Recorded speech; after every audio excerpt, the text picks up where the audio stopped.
Unless you're a so-called millennial who wakes up every morning and looks at themselves in the mirror and says, "You will find something to be offended about today," then you probably look back at Friends and think of nothing but treasured memories, great laughs, and well-written, relatable characters that you all know and love.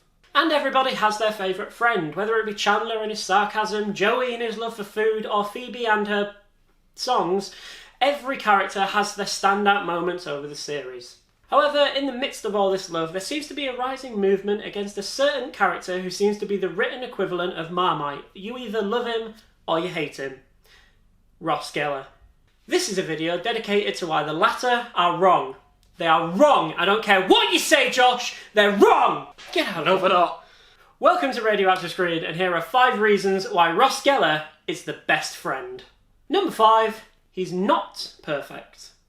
A weird way to start a list defending our monkey-loving friend, I know, but it's perhaps the most important point, so I've decided to come out all guns a-blazing.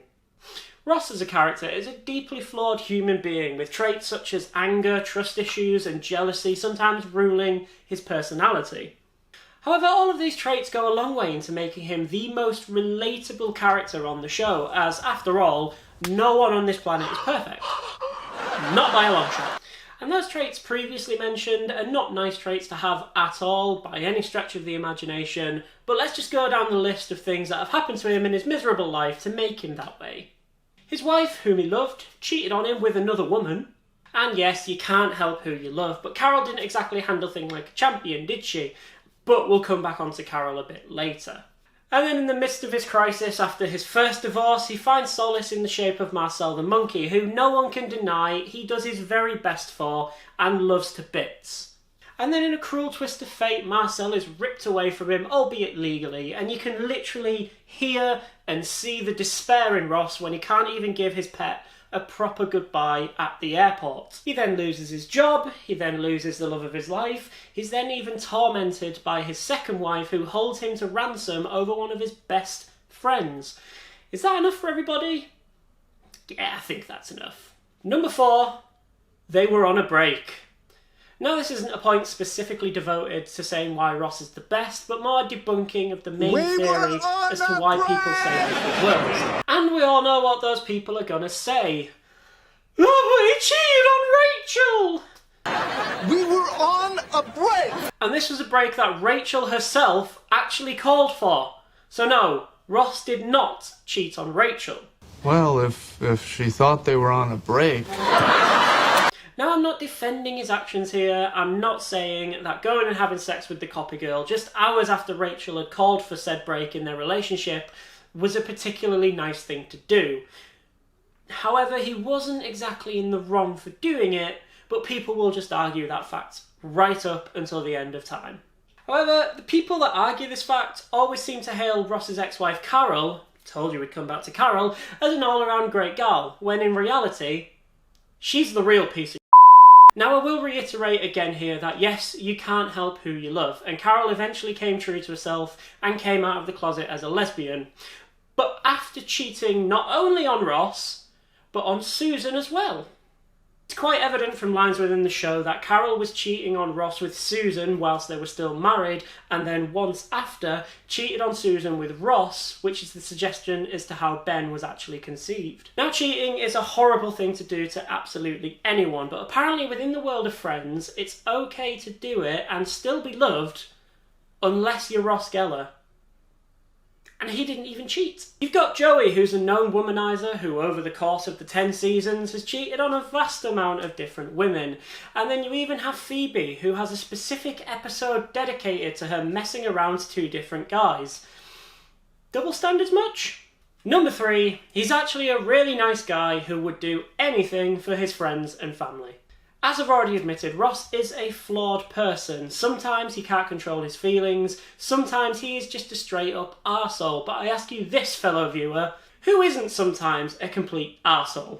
However, at many times on the show, Ross actually demonstrates that he's a stand-up guy who would do absolutely anything for his friends and family.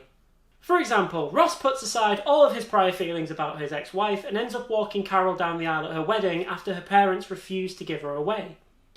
And there are many other moments on the show where Ross shows a selfless side to him that none of the other characters quite managed to do over the rest of the seasons. Remember when he got dressed up for prom when Rachel thought she'd been stood up? How about when all of Monica's childhood memories got destroyed in a flood and he tried salvaging anything he could just so he could make his sister feel better? Not enough for you? How about when he bought Phoebe a bike and tried to teach her how to ride it, or when he missed a speech for the Discovery Channel so he could take care of an injured Rachel? See, he's a good guy! Well, all of these pale in comparison to the moment when he found out that Joey and Rachel had started dating. I mean, how would you react if you walked in on your best mate and the person you were still clearly in love with just about to get it on? You'd probably react just how Ross did. You'd freak the fuck out. But what did Ross do eventually? He put aside his own feelings so as to not get in the way of his two friends and their happiness. Now if that isn't a sign of an outstanding bloke, then I just don't know what is. Number 2, David Schwimmer's performance. On to the man behind the creation of the character, David Schwimmer. Schwimmer proved over the years as Ross Gellar that he's an incredibly versatile actor who's brought to life one of the greatest sitcom characters of all time.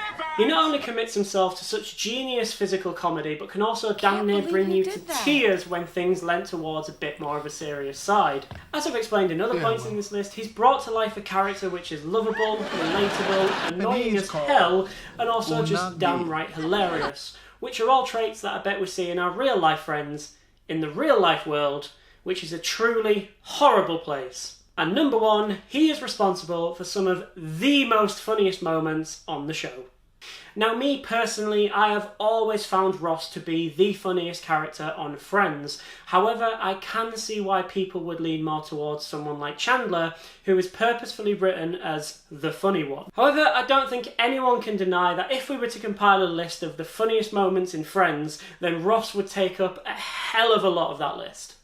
I mean, Ross is the man who brought us such classics as getting ridiculously angry at someone eating his sandwich and then throwing away the leftovers, or the awkward dinner he has with Joey, Rachel and Charlie where he's making fajitas. And we all know that he will be forever immortalised in the Comedy Hall of Fame for PIVOT! PIVOT! PIVOT! And there you have it. Those are 5 reasons why Ross is the best friend! No, he's not! In Friends.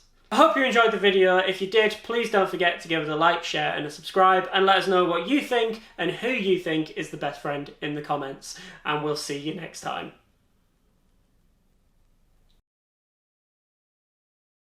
To relate to Ross's mental breakdowns, because we're all fucked. Fuck, I hate the term millennials. By the way, it seems to be perfectly clear that you were on a break.